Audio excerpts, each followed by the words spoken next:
వీళ్ళు ఎంఎస్ వాళ్ళు విశాలానంద వాళ్ళు ఇచ్చేది నేను ఒక్కడిని 300 పుస్తకాలు ఇచ్చానండి కేవలం నాకు అసలు ఆశ్చర్యం ఏంటంటే ఆయన నాకు ఫోన్ చేస్తుండు వాడు ఇక్కడ ఉన్నాడు అక్కడ ఎంత ఎంత మహనీయులను ఆయన కలిశారంటే ఒక పుస్తకం ఇవ్వడానికి వెళితే వాళ్ళు స్పందించిన తీరు కానీ వాళ్ళు ఆనందపడ్డ అసలు ఆ శక్తి ఎక్కడి నుంచి ఆయనకు వచ్చిందని నేను ఎప్పటికప్పుడు ఆశ్చర్యపోయేవాడు. ఇవాళ మన చోటుకి వెళ్ళి వచ్చాను అంతే ఉత్సాహంతో ఫోన్ చేసి చెప్తున్నప్పుడు ఏంటి ఉత్సాహం ఏంటి డెడికేషన్ ఏంటి ఇజ్ ఇట్ పాసిబుల్ అని ఆయన ఉద్యోగం చేసుకుంటూ కూడా అలా నాకు నిజంగా కళ్ళ నీళ్ళు వచ్చాయి. అంటే ఏంటి ఒక ఫైర్ విత్ ఇన్ అంటారు చూసారా, అలాంటి ఒక ఫైర్తో పిల్లర్ టు పోస్ట్ అసలు ప్రతి అది అది కళాకారులు మా రాజేంద్ర సార్ కూడా ఇచ్చారు.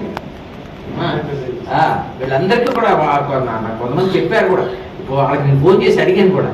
అంటే ప్రతి అంటే కాస్త చదువుతారు అన్న ప్రతి వాళ్ళకి అది కళాకారులు రచయితలు అన్ని విధంగా ఆయన ఎవరు భీమ్ గారు రిఫరెన్స్ ఇస్తే భీమ్ గారి ద్వారా, లేదా వల్లీశ్వరు గారు రిఫరెన్స్ ఇస్తే వల్లీశ్వరు గారి ద్వారా ఎలా వెళ్ళారో ఎలా తిరిగారో ఎలా ఇచ్చారో ఇవాళ వాళ్ళందరి దగ్గర పుస్తకాలు ఉన్నాయి. ఆ స్పందనలు అందే ఇవాళ ఆయన వక్త ఏం కాదు దక్షిణామూర్తి గారు, మామూలుగా మనందరితో సరదాగా మాట్లాడతారు కానీ ఇవాళ ఎక్కడి నుంచి ఎంత అద్భుతంగా మాట్లాడేస్తారు.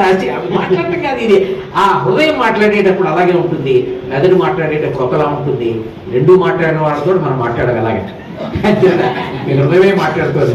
నేను రాయగలను మీరు చెప్పినట్టు. అంటే నేను చాలా కష్టపడి మాట నిజమేగానండి. ఇంత బ్లెస్సింగ్స్ జరిగినప్పుడు ఎంతగానే కష్టపడవచ్చండి.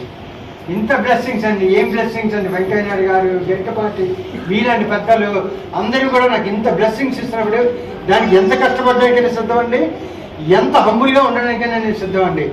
నిజంగా నేను ఒక ఇంట్రావర్ట్ అంటే మీరు ఎవరు నమ్మరు, మీరు ఎవరు నమ్మరు, కానీ నేను ఇంట్రావర్ట్ అండి. ఎవరైనా నమ్ముతారా నేను ఇంట్రావర్ట్ అంటే? ఇంట్రావర్ట్ నిజంగా చెప్తాను. నాకండి నేను చాలా స్పీడ్గా చదువుతాను, ఎందుకంటే నాకండి ఇప్పుడు నెక్స్ట్ ప్రజా బాహుల్యంలోకి వెళ్ళడంలో లక్ష్మి చెప్పే కథల ద్వారా లక్ష్మి గారు, వసంత వెల్లరి కథల ద్వారా అయ్యగారు వసంతలక్ష్మి గారు, మన వినిపించే కథల ద్వారా మన వెంపటి కామేశ్వరరావు గారు, అలాగే పప్పు భోగారావు గారు, ఇలా ఎంతోమంది యూట్యూబ్లో ఇంతవరకు మీకు చెప్తాను 28 మంది నా దగ్గర రూపాయి తీసుకోకుండా అలా తీసుకునే వాళ్ళు ఉన్నారండి.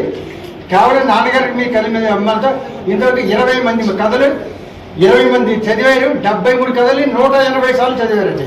అంటే ఒక్కొక్క కథ 3-4 సార్లు చదివారు రిపీటెడ్గా. ఏ యూట్యూబ్లో చూసినా నాన్నగారి కథ కనిపిస్తుంది, ఎవరి ఛానల్ చూస్తున్నా నాన్నగారు. సో వారందరికీ యూట్యూబ్లో ఎంతో చేసిన వీళ్ళందరికీ రివ్యూలు రాసిన వాళ్ళకి అందరికీ కూడా నేను సభాపూర్వకంగా నమస్కారం.